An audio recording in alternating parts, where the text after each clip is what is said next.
Seorang ibu yang tengah menunggu putranya menjemput tiba-tiba ditikam dari arah depan dan belakang.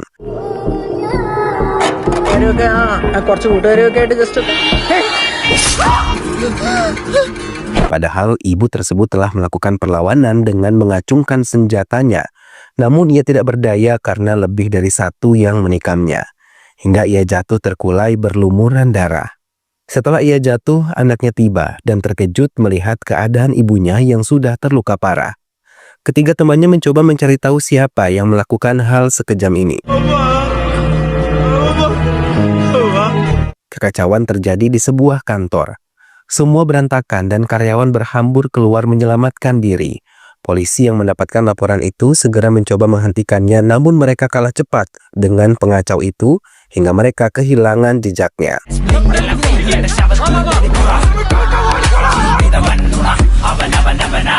Keempat pemuda itu berlari dan berhenti di sebuah kebun karena yakin mereka telah tidak dikejar oleh polisi.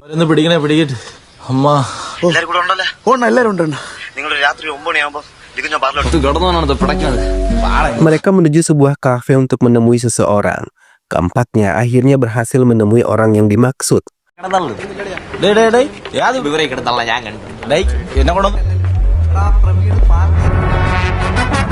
Laki-laki setengah baya yang mereka maksud itu menemui dua orang laki-laki yang tengah bertengkar.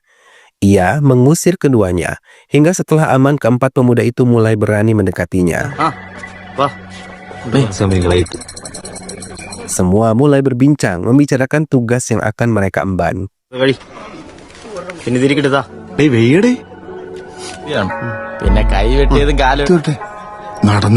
Setelah semua selesai dibicarakan, mereka kembali ke rumah masing-masing. Keempatnya yang selalu saja pulang larut malam mendapat teguran dari orang tua mereka. Namun mereka tidak peduli. Dan keesokan harinya mereka tetap kembali berkumpul bersama. Keempatnya kemudian dijemput oleh anak buah Ani Anan. Bergegas mereka ikut bersama mereka hingga tiba di sebuah tempat yang sudah ramai dengan penduduk kota. Ani Anan mencoba berbicara pada salah satu anak buahnya yang memang sudah berada di tempat itu. Ia mendapatkan aduan kalau pertambangan mereka ditolak oleh penduduk setempat, hingga mereka menghentikan pekerjaan mereka. Laki-laki itu diminta oleh Ani Anan untuk menemui Rama Ceci. Setelah pembicaraan itu selesai, Ani Anan dan semua anak buahnya pergi meninggalkan tempat itu. Namun belum juga jauh mobil mereka bergerak, mereka bertemu dengan penduduk desa yang berduyun-duyun mendekati area pertambangan. Semua terkejut melihat kehadiran penduduk itu, bahkan mereka memaksa Ani Anan untuk keluar dari mobil dan memintanya untuk menghentikan tambang batu di tempat mereka. Anan mencoba tenang menghadapi mereka, namun orang-orang desa itu tetap dengan keputusannya untuk melarang Anan menambang di tempatnya. Melihat keadaan terdesak, Anan menutup kaca mobilnya dan mencoba meninggalkan mereka sampai akhirnya salah satu penduduk terkena tendangan dari Manaf. Keempat sahabat itu kemudian mulai memukul para penduduk yang menghalangi mobil Anan, hingga mobil Anan akhirnya bisa melanjutkan perjalanannya.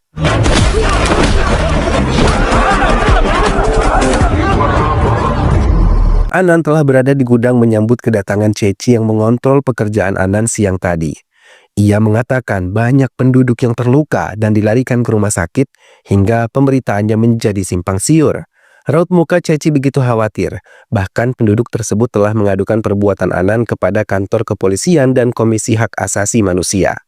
Ceci meminta Anan untuk bersembunyi sementara waktu. Anan mengiyakan dan ikut masuk ke mobil untuk menenangkan Ceci. Anan diminta memberitahu Ceci bila ia kekurangan uang. Anan dan anak buahnya pun mengikuti petunjuk Ceci. Mereka memilih hidup di area pelosok pegunungan untuk menghilangkan jejak untuk sementara. Anandu, Manaf, Manu, dan Saji pun ikut bersama rombongan itu. Mereka mulai menyalakan api unggun sebagai penghangat dan sedikit penerang di tengah hutan. Semua beristirahat dan berbincang satu sama lain, hingga malam telah larut dan mereka pun akhirnya tertidur pulas.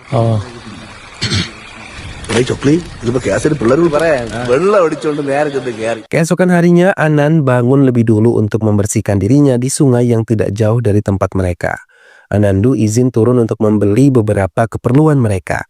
Namun saat menuruni bukit ia bertemu dengan dua pria yang ia duga adalah polisi. Mereka menanyakan tentang Binu, namun untuk menghilangkan kecurigaan keduanya, ia mengatakan tidak tahu menau tentang Vedan, Binu, ataupun Anan. Selepas Anandu pergi, polisi tersebut ternyata membawa pasukan dan mencoba mendatangi tempat di mana Anan berada. Dengan cepat, Anandu memberikan isyarat kepada teman-temannya untuk pergi menjauh.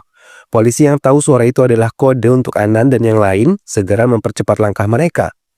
Anan sendiri yang mendengar suara itu membangunkan semua anak buahnya dan meminta mereka untuk berlari meninggalkan tempat itu. Dengan cepat mereka berlari menuruni bukit, namun mereka malah bertemu dengan polisi-polisi itu. Sekuat tenaga mereka menghindarinya dan terjadinya perkelahian karena semakin banyak petugas yang datang ke tempat tersebut.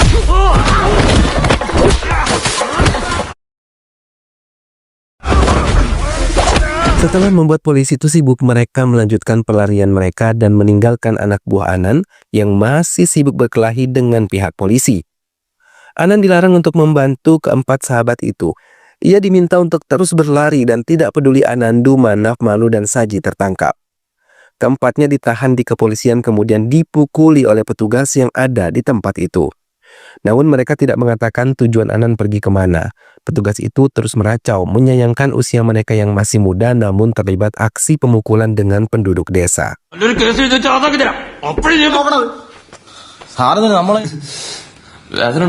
Keempat orang tuanya dipanggil oleh inspektur.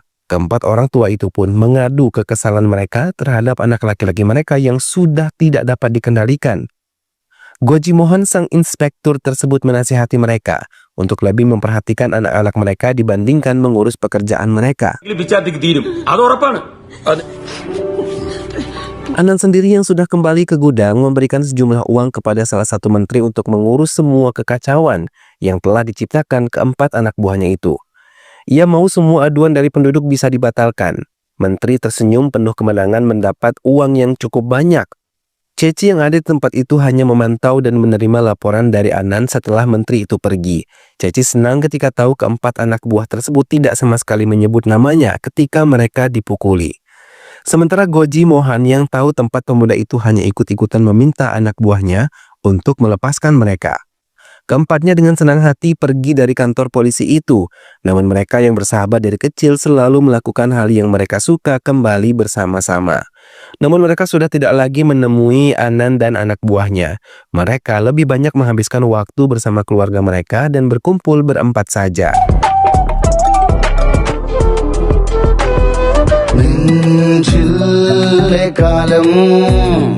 Namun mereka tidak menyadari kalau anak buah Anan terus mengawasi pergerakan mereka. Goji Mohan yang melihat perubahan mereka merasa senang dan berharap mereka tidak terpengaruh hal yang buruk lagi.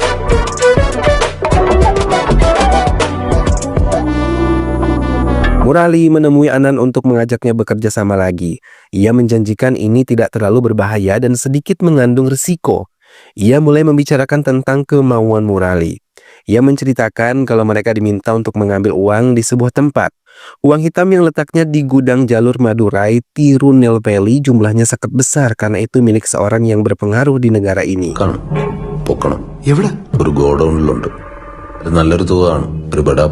Anan mulai memikirkan siapa yang akan ia kirim untuk masuk ke tempat itu, dan ia memikirkan keempat sahabat yang pernah menyelamatkannya.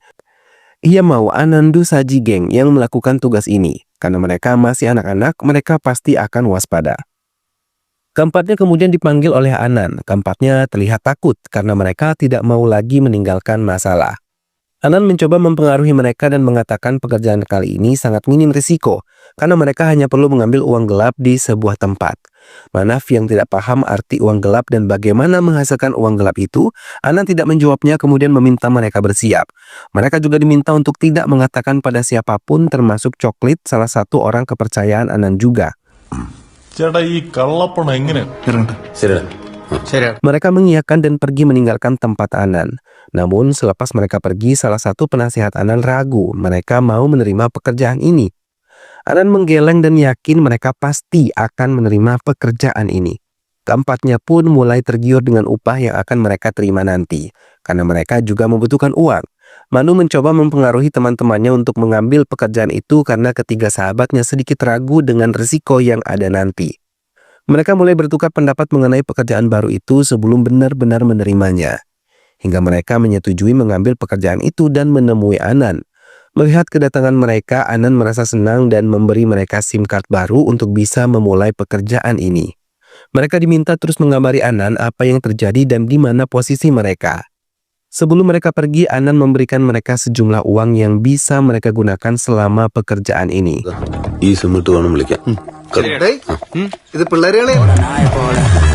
Sebelum pergi, mereka mulai berpamitan pada keluarga mereka masing-masing dan mengatakan akan pergi ke Tamil Nadu untuk sebuah pekerjaan.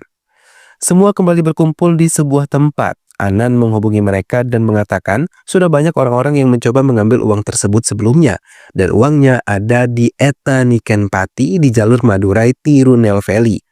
Di TVR, sebuah perusahaan baja tua. Keempatnya mulai menggambar langkah yang akan mereka lakukan sebelum tiba di tempat tujuan. Hingga mereka mulai menumpangi bus dan kembali menumpang bajai hingga tiba di Otakahadai.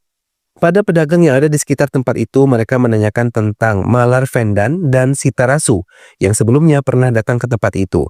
Sang penjual mengiyakan dan keempatnya mengatakan kalau mereka mau menemui dua orang itu. Seorang anak kecil diminta pedagang itu untuk menunjukkan tempat Malar Vendahan dan Sitarasu berada.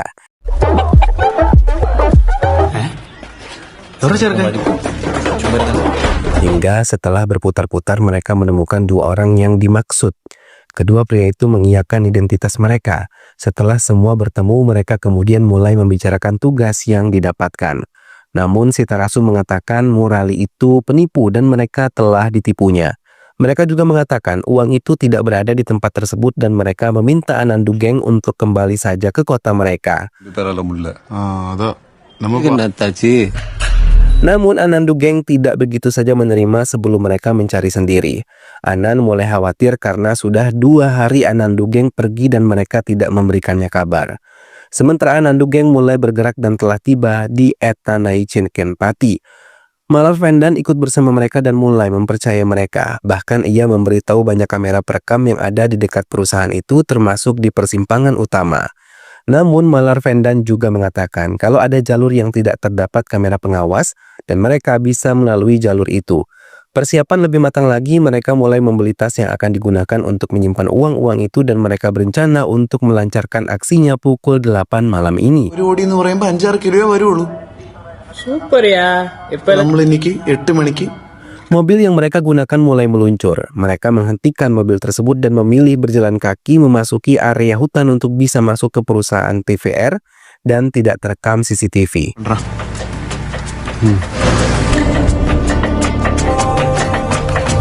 Dalam kegelapan, mereka terus berjalan dibantu sebuah senter di tangan mereka. Mereka berhenti ketika melihat tembok besar TVR dan mulai bersiap untuk menaikinya sambil menggunakan masker. Namun langkah mereka terhenti ketika melihat banyak pohon duri di sekitaran tembok tersebut, hingga salah satu dari mereka mulai mencoba mengecek keamanan dan keadaan di balik tembok itu. Ia mengatakan masih banyak orang yang ada di sekitar tempat itu, bahkan satpamnya pun masih siap berjaga. Mereka mencoba menunggu agar orang-orang tersebut pergi. Setelah dirasa cukup aman, mereka mulai melanjutkan perjalanan mereka.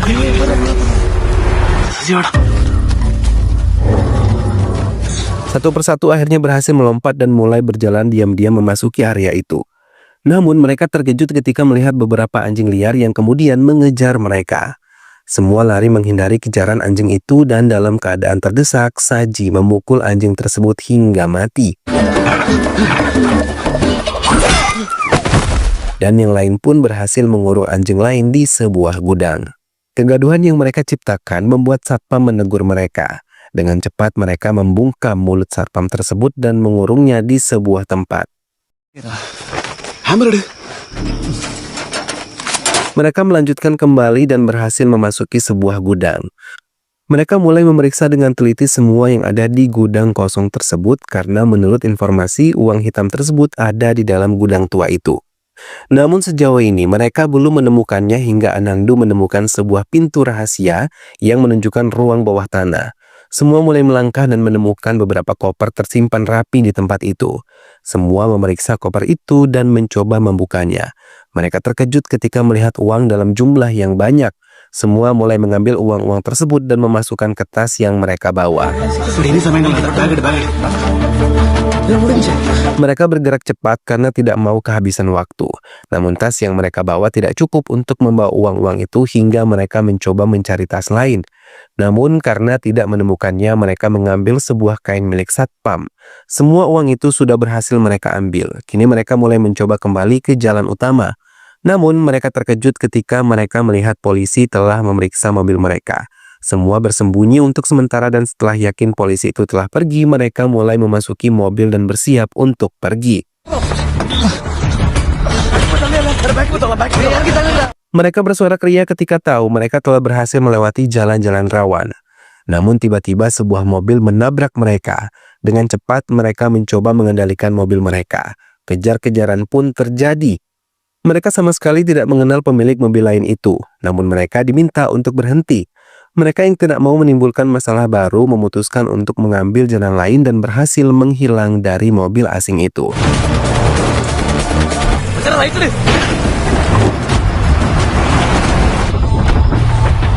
Namun mobil yang dikendarai oleh si Tarasu malah terjebak di sebuah jalan licin dan tergelincir. Mereka semua keluar dari mobil untuk mengetahui tempat di mana mereka berada.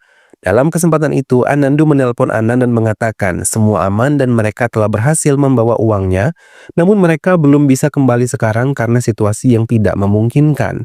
Anan mengiyakan dan berharap mereka segera menghubunginya lagi. Anan menyiapkan diri untuk memberi bantuan pada Anandu dan teman-temannya. Sementara Anandu sendiri masih bingung siapa yang telah mengejar mereka tadi. Namun teman-temannya mencoba menghibur, tidak usah memikirkan siapa orang-orang itu, karena yang terpenting mereka memiliki uang tersebut.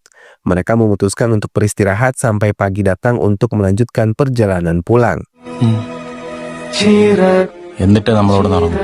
Satpam perusahaan TVR berhasil ditemukan oleh atasannya. Mereka ketakutan karena ia tidak bisa menjaga tempat itu dengan baik.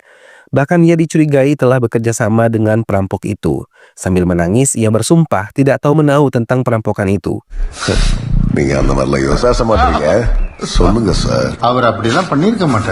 Polisi yang datang ke tempat itu pun mencoba mencari petunjuk tentang perampokan yang terjadi semalam. Anandu Geng telah berhasil memberikan uang hasil rampokan mereka kepada Anan. Dengan cepat mereka meminta komisi untuk hasil kerja keras mereka. Namun raut wajah Anan berubah ketika mendengar hal itu dan memintanya menunggu sampai Murali, klien Anan yang tahu jumlahnya berapa. Namun Anandu mengungkapkan mereka lebih dulu dibayar untuk pekerjaan mereka sebelum mereka berpisah. Orang kepercayaan Anan tidak senang Anandu mengatakan hal itu hingga ia mencoba melukai Anandu, tapi dicegah oleh Anan. Mereka kembali tenang dan Anan berjanji mereka akan mendapatkan upah yang sesuai dengan hasil kerja mereka. Dan ia hanya memberikan uang lelah kepada mereka sebelum komisi sebenarnya didapatkan. Dengan berat hati mereka meninggalkan tempat itu dan membagikan uang tadi kepada teman-temannya. Mereka menyesal karena tidak mendapatkan uang sesuai dengan yang mereka harapkan, padahal uang-uang tersebut sangat banyak dan taruhan nyawa mereka begitu besar. Mereka melanjutkan perjalanan menuju Madurai dan mengembalikan mobil rental yang mereka pinjam. Polisi yang dipanggil terus menyelidiki tempat-tempat yang kemungkinan telah dilewati oleh pencuri. Anandu Geng memutuskan untuk kembali ke kota mereka dan berpisah dengan si Tarasu dan Malar Vendan di terminal. Dan setibanya di kota, mereka melanjutkan kehidupan seperti biasa. Orang tua mereka sangat senang mereka pulang dengan selamat, bahkan meminta mereka untuk mencari pekerjaan yang dekat dengan tempat tinggal mereka. Tiba-tiba Anan menelpon dan meminta mereka menemuinya di tempat biasa. Dengan cepat, mereka meluncur dan mendatanginya. Semua anak buah Anan memandang curiga atas kedatangan mereka. Namun Anan sendiri meminta mereka untuk duduk dan menawarkan mereka minuman beralkohol. Anandu Geng sama sekali tidak tertarik dengan minuman itu dan menolak. Anan mengatakan uang tersebut milik Rama Ceci, namun ia tidak mau diketahui oleh siapapun hingga menyuruh Murali menemui Anan. Tak lama Ceci mendekati mereka dan mengatakan bahwa akan memberikan mereka 10 lak. Namun Anan meminta Ceci memberi Anandu Geng sebanyak 20 lak. Hal yang mengejutkan, tiba-tiba Anandu mengucapkan mereka hanya butuh 5 lak tiap orangnya. Mendengar hal itu, Ceci terkejut, terlebih mereka masih memikirkan teman mereka di Madurai. Ceci menambahkan penawaran menjadi 25 lakh per orang.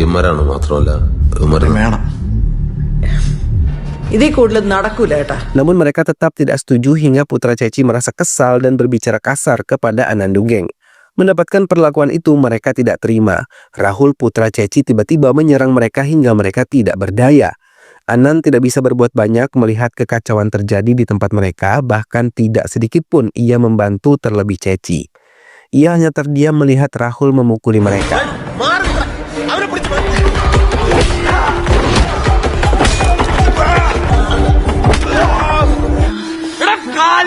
Setelah mereka tidak berdaya, Anand baru menolong mereka dan meminta Rahul untuk pergi dari tempatnya. Anandu Geng merasa kesal memutuskan untuk pergi dari tempat itu.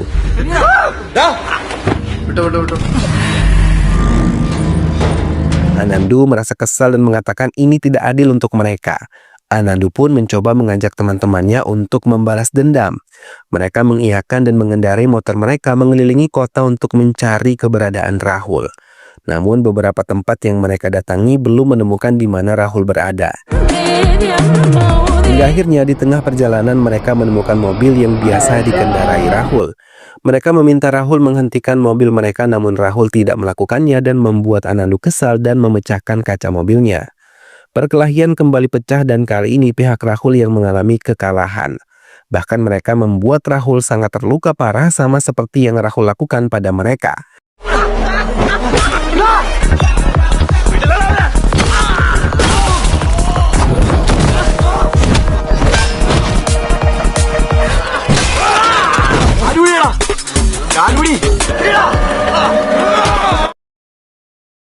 Setelah yakin Rahul tidak berdaya, mereka pergi meninggalkannya begitu saja. Rama Ceci membawa putranya ke rumah sakit yang langsung cepat ditangani oleh pihak rumah sakit. Ia mengatakan kepada Anand kemungkinan tangannya akan mengalami kecacatan. Ia meminta Anand untuk mengurus semua ini. Anand pun pergi meninggalkan rumah sakit dan orang kepercayaannya mencoba menasihati Anand untuk memberikan apa yang Anandu dan geng inginkan. Anandu Geng menemui Anand dan menjelaskan mereka hanya membalas apa yang mereka dapatkan dari Rahul. Anand mengatakan Ceci mau membayar mereka dan meminta mereka menemuinya untuk mengambil uang bayaran mereka. Keempatnya pun pergi meninggalkan tempat itu. Keesokan harinya saat mereka ingin menemui Anand, Manaf dan Manu malah mengalami kecelakaan. Motor yang mereka kendarai ditabrak oleh sebuah truk dan membuat keduanya mati di tempat. Anandu dan Saji sangat terpukul melihat kedua sahabatnya meninggal dengan cara seperti itu. Dari semua rekaman kamera pengawas menunjukkan kalau keduanya melintasi jalan yang salah. Anand menerima telepon dari Ceci yang khawatir ia terbawa dalam kasus itu.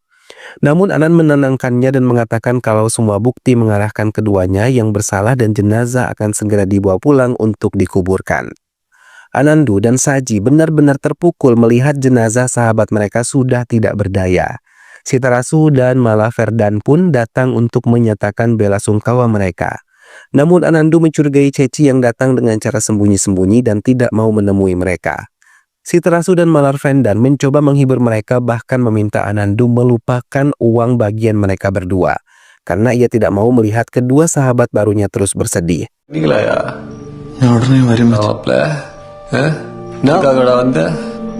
Anandu dan Saji datang menemui Anand untuk mengambil uang hak mereka, karena mereka juga mau membaginya dengan Sitarasu dan Malaverdan. Namun secara pribadi mereka sudah tidak lagi menginginkan uang tersebut karena kedua teman mereka sudah tiada. Tiba-tiba di tengah perjalanan mobil mereka ditabrak oleh mobil yang tidak mereka kenali hingga menabrak pembatas jalan. Keduanya terpaksa keluar dari mobil setelah melihat lawannya yang berjumlah 4 orang mengeluarkan senjata tajam. Mereka terus berlari menghindari kejaran 4 orang itu. Namun Saji berhasil terkena senjata tajam mereka. Ia meminta Anandu terus berlari dan meninggalkannya. Mau tidak mau Anandu melakukan itu. Ia terus berlari hingga akhirnya ia berhasil bersembunyi. Dalam persembunyiannya ia melihat keempat orang itu menghabisi Saji dengan cara yang sangat keji. Ia menangis dalam diam karena tidak mau mereka mengetahui keberadaannya. Keluarga Saji sangat terpukul dengan kematian putra sematawayangnya. Anandu yang melihat kejadian itu merasa benar-benar terpukul dan terus menangis. Ia benar-benar menyesal melakukan pekerjaan yang membuatnya kehilangan sahabat-sahabatnya. Anandu memutuskan pergi ke rumah kekasihnya dan mencoba menenangkan dirinya. Ia berbisik kalau teman-temannya telah dihabisi, bahkan dirinya pun akan dihabisi. Ia berencana untuk membalaskan dendam dan meninggalkan rumah kekasihnya. Ibu Anandu mulai khawatir ketika tahu semua sahabat putranya meninggal dengan cara yang keji. Anandu sendiri mendatangi kediaman Coklit yang terkejut ketika melihatnya datang. Bahkan ia khawatir kalau kedatangan Anandu diketahui banyak orang. Anandu mengatakan ia tidak diketahui siapapun dan mulai bercerita tentang apa yang terjadi. Mendengar hal itu, Coklit mengatakan kejadian ini ditunggangi oleh Ani Anand dan Rama Ceci. Karena mereka adalah orang yang berkuasa dan mudah bagi mereka mengubah pembunuhan menjadi kecelakaan murni. Serta mengumpan Anandu untuk mengambil uang di tempat mereka. Coklit pun mengatakan mereka telah mengincar Anandu dan ingin menghabisinya. Ia meminta Anandu untuk pergi menjauh dari tempat ini. Anandu mengiyakan dan pergi dari tempat Coklit. Keesokan harinya, Anandu mendatangi Anand dengan membawa sebilah pisau dan langsung menyerangnya. Namun Anand yang lebih pandai berkelahi bisa dengan mudah menghindarinya dan membuat Anandu tersungkur berulang kali. Anandu tidak menyerah, ia terus mencoba menyerang Anand.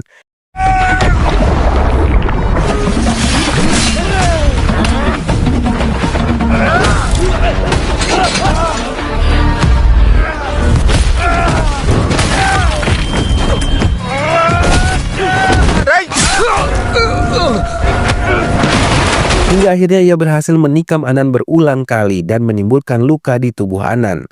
Mengetahui Anandu tidak main-main, ia mencoba mengendalikan Anandu untuk menghentikan semua ini, tapi Anandu tidak mengindahkan hal tersebut. Walau lemah, ia terus berusaha menyerang.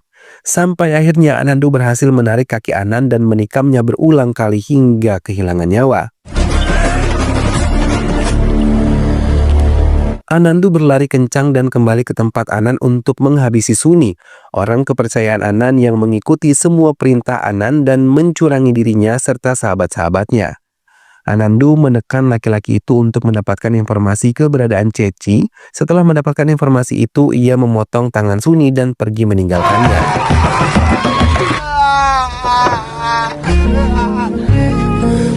Anandu yang tahu Rama Ceci ada di Bangalore menyusun rencana untuk mencarinya dan menghabisinya. Kematian Anand dan apa yang menimpa Suni telah diketahui oleh Rama Ceci. Ia diminta untuk berhati-hati. Mendengar hal itu, ia merasa takut. Anandu sendiri datang ke Madurai dan mengajak Sitarasu dan Malarvenkan untuk menghabisi Rama Ceci. Mereka mengiyakan bahkan mendukungnya karena banyak teman-teman mereka tinggal di Bangalore. Anandu merasa senang mereka mau membantu dirinya membalas dendam sahabat-sahabatnya. Ratnam dan Deva, petugas kepolisian yang berasal dari Madurai, berhasil menemukan Rama Ceci. Mendapat kedatangan mereka, Ceci begitu gugup dan mereka mengatakan Maruli ditemukan tewas setelah mengambil upah dari Rama Ceci. Dan semua bukti menunjukkan Rama Ceci ada di balik kematian Maruli. Anandu terus mencari keberadaan Ceci hingga ia menemukan tempat tinggalnya dan memantau pergerakannya. Namun sebelum ia menikam Ceci, sebuah mobil menabraknya hingga terjatuh. Tidak hanya sekali, mobil yang dikendarai oleh Coklit itu menabraknya hingga 2 kali dan membuatnya mengeluarkan darah segar. Dalam napasnya yang tersengal, ia melihat Manav, Saji, dan Manu datang menemui dirinya. Orang-orang segera membawa tubuh lemah Anandu. Sitarasu yang melihat itu merasa terlambat segera menolongnya. Mereka mencari cara yang lain dan kemudian berhasil menikam mati Ceci di depan hotel tempatnya menginap. Setelah berhasil menghabisinya, mereka pergi dan memperingati festival Mariaman untuk mengingat 4 temannya yang tewas karena keserakahan seorang wanita. Dan film pun selesai.